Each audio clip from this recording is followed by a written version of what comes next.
Hi, welcome back to the channel, Shop Titans. I've ascended my last T7 spirits and now I have a complete set. I've ordered T4 and T7 all ascended to 3 stars. I'm really happy with the fact that this last hour spirit is finally ascended. Alright, so now I can focus on the probably elements. So as you know that I always wanted to collect all the ascension to the maximum in terms of spirits and elemental expert. So of course it's my hobby as well, to make sure that I've mastered all the spirits and ascended all of them to 3 stars, and I finally made it. In this video I'm going to share with you the joy.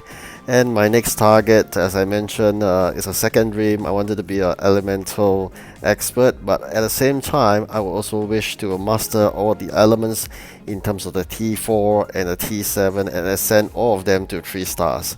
So that will be something I also wish to work towards. Of course, T9 will be the next in line that I wish to ascend and master all of them as well, but that will be a really tough road to go, because mastering a T9 is indeed quite difficult, and at the same time ascending them would take you 60 ascension scrolls. I almost forgot. T7 required 30, whereas a T9 required 60. Alright, and of course T4 will only require 10. So this is how different it is in terms of the different tiered of runestones, elements and spirits. So this is something you got to pay attention to. The reason why I've always wanted to ascend and collect, not only for the sake of collection, but rather once I've ascended them, getting a twin production by crafting 2, at the same time, and high quality is always a good chance, a higher probability of that. And together, coupled with the fact that I'm a spiritual expert, it just means that the whole event of crafting a high quality one is really high. So of course I do wish that happens to T9 as well. That would brings me hundreds of gems, I believe, if it's got a legendary T9. But of course so far all my T9s came out to be plain, i.e. white ones. If not, they are at most superior. I have not so far crafted any florist or legendary T9, but nonetheless I'm happy to carry on crafting them, because I'm working towards mastering the blueprints, which is the T9 elements and spirits blueprint. So this is something I'm working towards too. As you can see in my previous video, I mentioned about a failed experiment in terms of those legendary items. I'm still continuing to market them, of course, but there are 3 pieces of those legendary shield. Currently price has been pushed down to 55 gems, so definitely not going to sell them for gems, because those amount of gems means I'm making a loss. So I'm going to sell them for gold, but probably to the king for 16 million. But it only depends whether I have those limited edition. I believe I have one more. So this is the reason why I'm keeping them off the shelf right now, because no point putting up under the shelf and then wasting that market slot. I would rather put a market slot for better use. So as for the other 3 pieces of this shield, I will definitely try to sell them for gems, since they are still unique and enchanted. And of course I need to be careful here, is that I do not get them bought by these commoners for $1.6 million. That would be making a big loss. So something I'm going to be careful with. Of course I was trying my best while waiting for the next event to start, to basically rush towards clearing those bounty quests. So that will help the guild in terms of getting tent.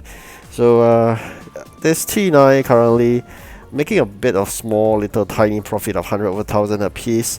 But with the expedited crafting and continuous crafting of T9, managed to craft a lot of them and making millions. You can see my cash flow now is back to 17 million.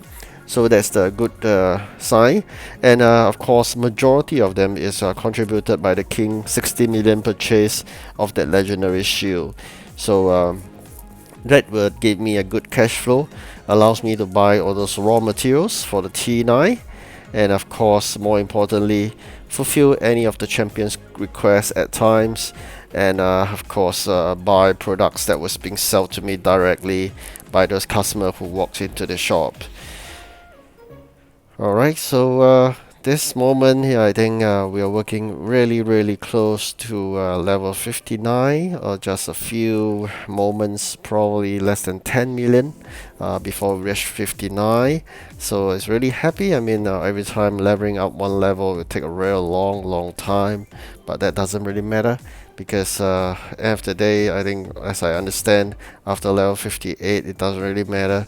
It's more towards the net worth, and then of course the investments into the buildings.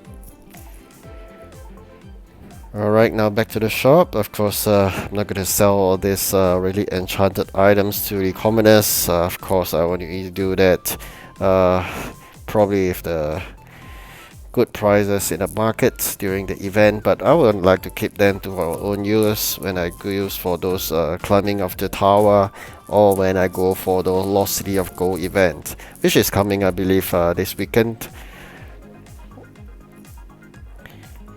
Alright, meanwhile, the shop is always packed right now because I'm continuously crafting, and of course we can see some spaces here and there, all thanks to my continuous crafting of the T9s.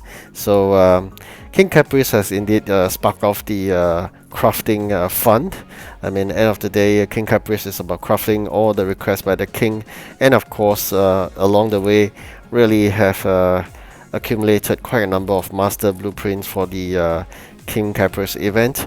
But definitely, I think none beat it crafting the T9 elements and spirits, and of course mastering them is really happy, because that will reduce the resource required, and at the same time you'll fulfill my dream of having all the T9 elements and spirits being mastered, and coupled with the 3 stars, I think that will be a perfect collection.